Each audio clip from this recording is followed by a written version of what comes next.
Assalamualaikum warahmatullahi wabarakatuh.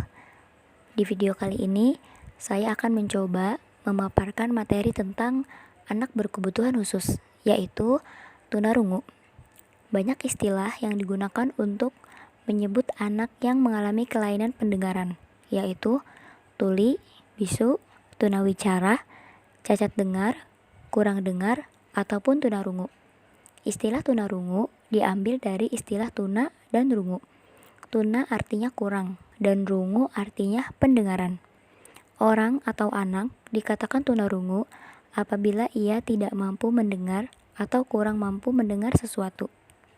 Berdasarkan tingkat kehilangan ketajaman pendengaran yang diukur dengan satuan desibel atau yang disebut dengan dB, klasifikasi anak tunarungu yang dikemukakan oleh Samuel A. Kirk dalam bukunya Permanarian Somat tahun 1996 halaman 29, yaitu yang pertama 0 desibel menunjukkan pendengaran optimal.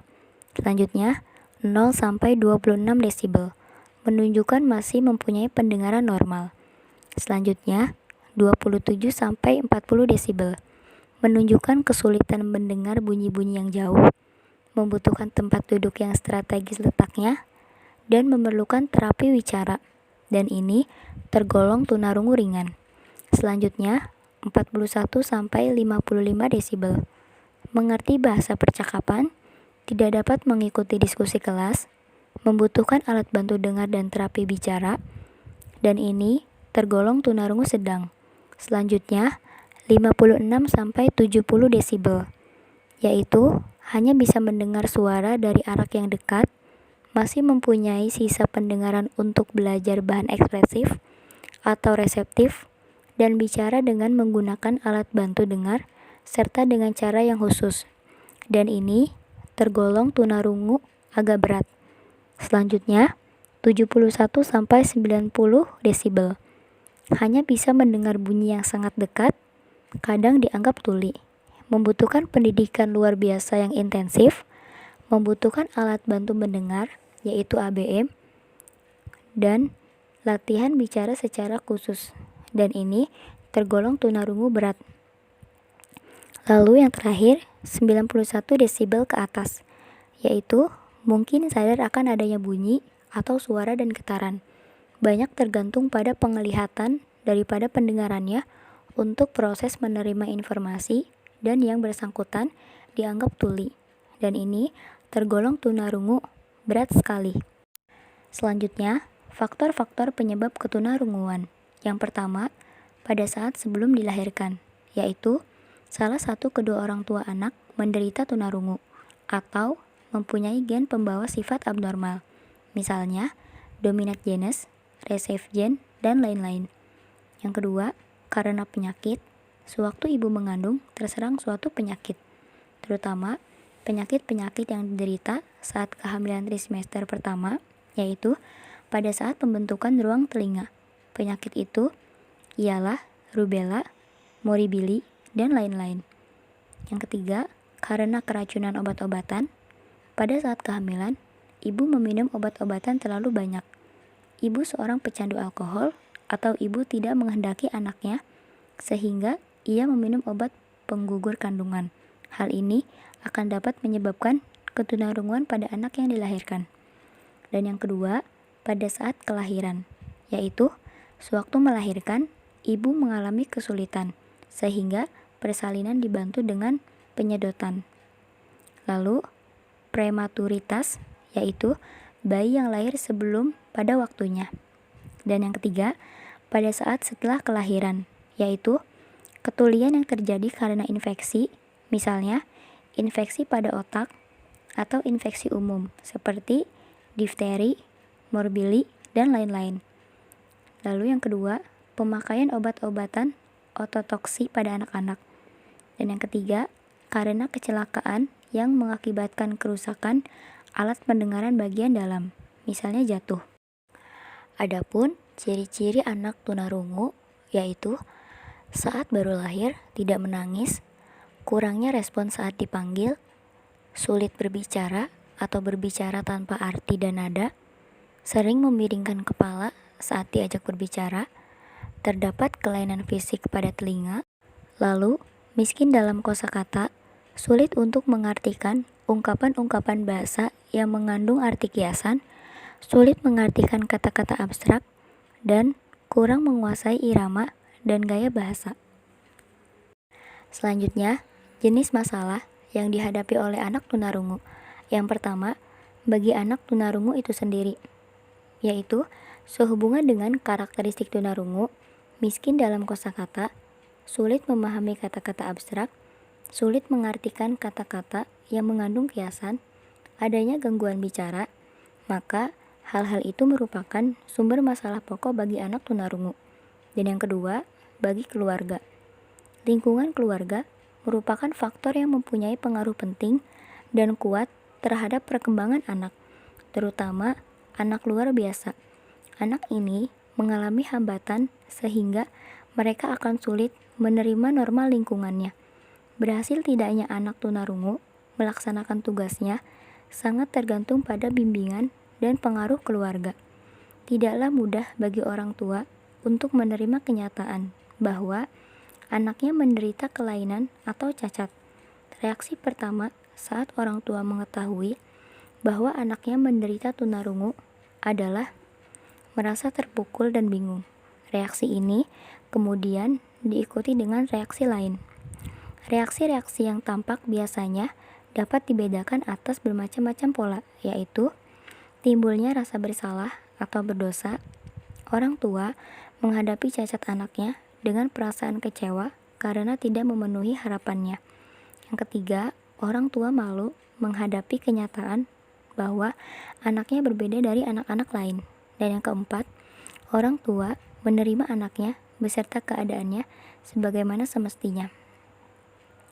Oleh karena itu, sikap-sikap orang tua mempunyai pengaruh yang sangat besar terhadap perkembangan kepribadian anaknya.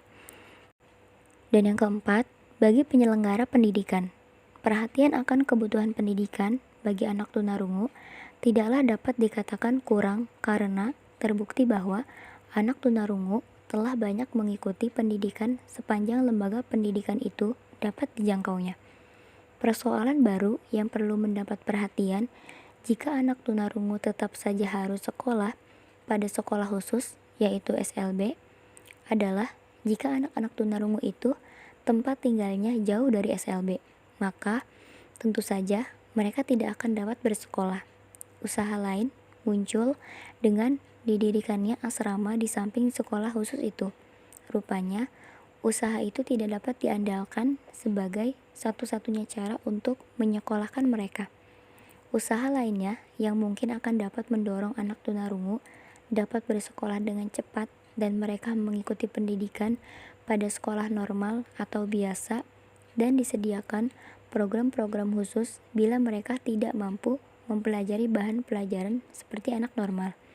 Dapat disimpulkan, dampak atau jenis masalah yang dihadapi oleh anak tunarungu tidak hanya mempengaruhi di kehidupan anak tunarungu itu sendiri, tetapi jenis masalah atau dampaknya juga berpengaruh terhadap keluarganya maupun masyarakat di sekitar lingkungan tempat ia tinggal, sehingga perhatian kebutuhan akan pendidikan bagi anak tunarungu sangatlah diperlukan.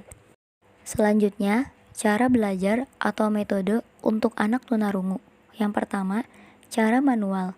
Metode manual ini adalah cara melatih atau mengajar anak tunarungu untuk berkomunikasi dengan menggunakan bahasa isyarat, yaitu dengan ejaan jari. Yang kedua, cara auditory visual terapi.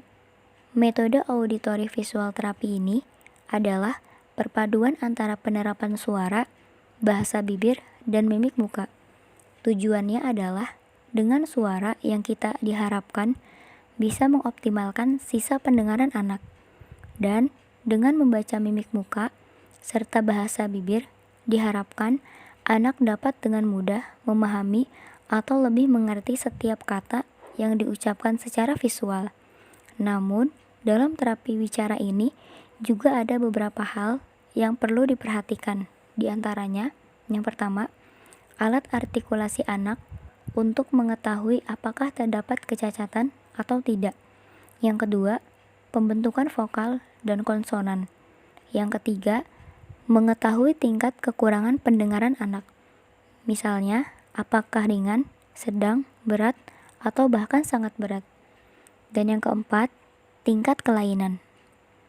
Selanjutnya, cara lips reading atau membaca ujaran. Metode ini penekanannya terdapat pada kemampuan anak yang diharuskan bisa menangkap suara atau bunyi, bahkan ungkapan dari seseorang melalui penglihatannya.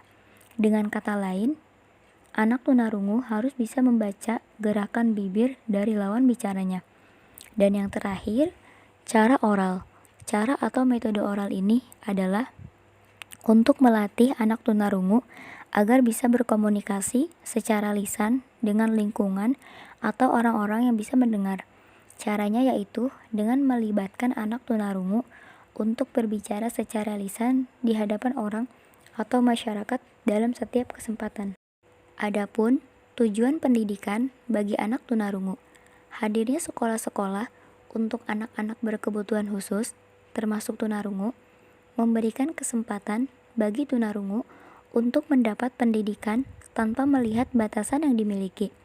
Sekolah luar biasa atau yang sering disebut dengan SLB menjadi sarana pendidikan dan terapi yang memfasilitasi anak-anak berkebutuhan khusus. Sasaran pembelajaran sebagian besar SLB mengacu pada perubahan tingkah laku melalui kemampuan berbahasa. Di sekolah-sekolah tersebut, kemampuan yang dikembangkan bukan hanya bahasa isyarat, tapi juga bahasa oral, di mana anak diajarkan untuk berbicara, menangkap ucapan, atau ujaran orang lain.